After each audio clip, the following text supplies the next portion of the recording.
Hello and welcome to Sports Today's Morning News Wrap. I'm Siddharth Gulati and I'm going to bring you all the relevant news that made the headlines on different newspapers and on various digital platforms. So let's just begin with a bit of cricket news here.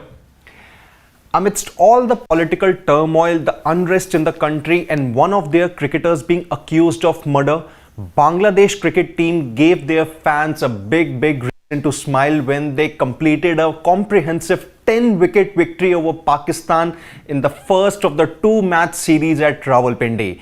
It was a brilliant performance by Bangladesh, who started the game on a pretty lower note as Pakistan had gotten off to 450 in their first innings, but then Bangladesh, they clawed their way back into the game by scoring something in excess of 550, and in the second innings, when it really mattered the most, Bangladesh spinners led by Shakib Al Hasan and Mehdi Hasan Miraz, they made sure that they restricted Pakistan, and all they had to do was chase around 30 odd in the fourth innings, which they completed well within the time to take a 1-0 series lead in the two-match series. So that's what pretty much holds as far as the Bangladesh and Pakistan series is concerned. The second test is going to begin on August 30th and it's going to take place in Rawalpindi only, and it will be Pakistan's only chance to draw level in the two-match series. Sticking with some more cricket news now. So England have lost the services of their premier seamer Mark Wood for the remainder of the two test matches against Sri Lanka due to a thigh injury. Mark Wood suffered a thigh injury in the opening test, which England comfortably won by 5 wickets, and that's how England are really going to progress in the next two matches. Now they're going to miss his services, and England are 1-0 up in the 3-match series, and if they win the second test, they are going to take an unassailable 2-0 lead in the 3-match series.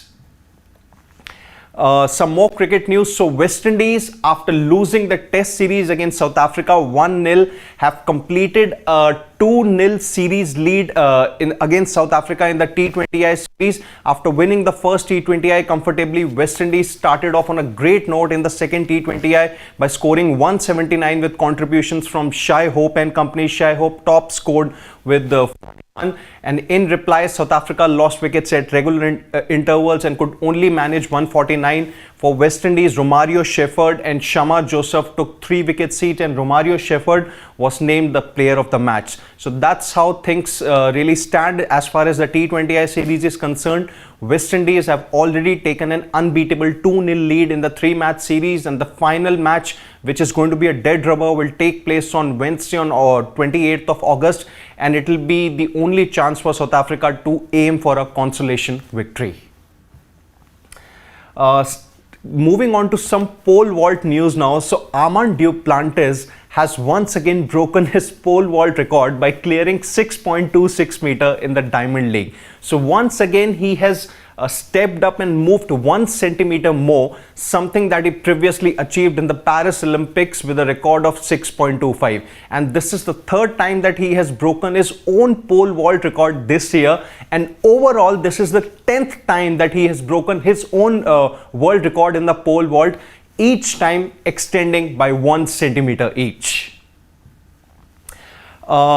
Moving on to a bit of tennis news now. So the US Open begins today. It's going to begin from 26th of August and last till 8th of September, and all eyes will be on Novak Djokovic, who will be eyeing a record 25th Grand Slam now. He's the current US Open defending champion, but the season 2024 hasn't really been up to the mark for Novak Djokovic. He lost in the semi-finals of the Australian Open, had to withdraw midway in the French Open due to a knee injury, lost in the Wimbledon final to Carlos Alcaraz, but he got his confidence and form back in the Paris Olympics by defeating Alcaraz and clinching his first ever Olympics gold medal. So that's how things stand for Djokovic as far as the US Open is concerned. He has gotten his mojo back and he'll be eyeing that record 25th Grand Slam. And as far as things go for Carlos Alcaraz, well, he has been in brilliant form this year. He's won the Wimbledon, he has won the French Open, and he clinched the silver medal at the Paris Olympics. So he's obviously high on confidence, and he's going to give a stiff competition to the likes of Djokovic and Sinner. And in case of women's singles, Iga Swiatek and Aryna Sabalenka, they'll be in action. And as far as the Indians are concerned, Sumit Nagal is also going to be in action, and he has got a very favorable draw. So the chances of him moving past the first or second round are pretty high. Moving on to a bit of a Formula 1 news here. So McLaren's Lando Norris has stormed to a victory at the Dutch Grand Prix, and it's a superb drive that he had at the Dutch Grand Prix here, consigning the home favourite Max Verstappen to his first ever loss in front of his home crowd. And it can be safely said that the orange flavour wasn't really all over as far as Verstappen's form is concerned, because Norris did really well and claimed a victory at the Dutch Grand Prix. Shivam, I think there's some issue maybe.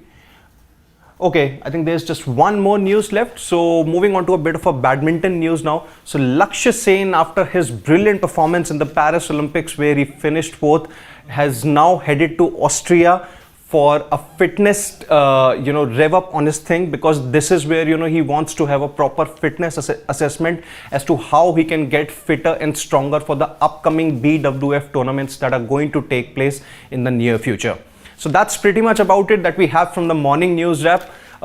Keep tuned to Sports Today for all the exciting updates that we are going to bring you from the sporting world. Until then, on behalf of my producer Shivam, it's Siddharth Gulati saying goodbye.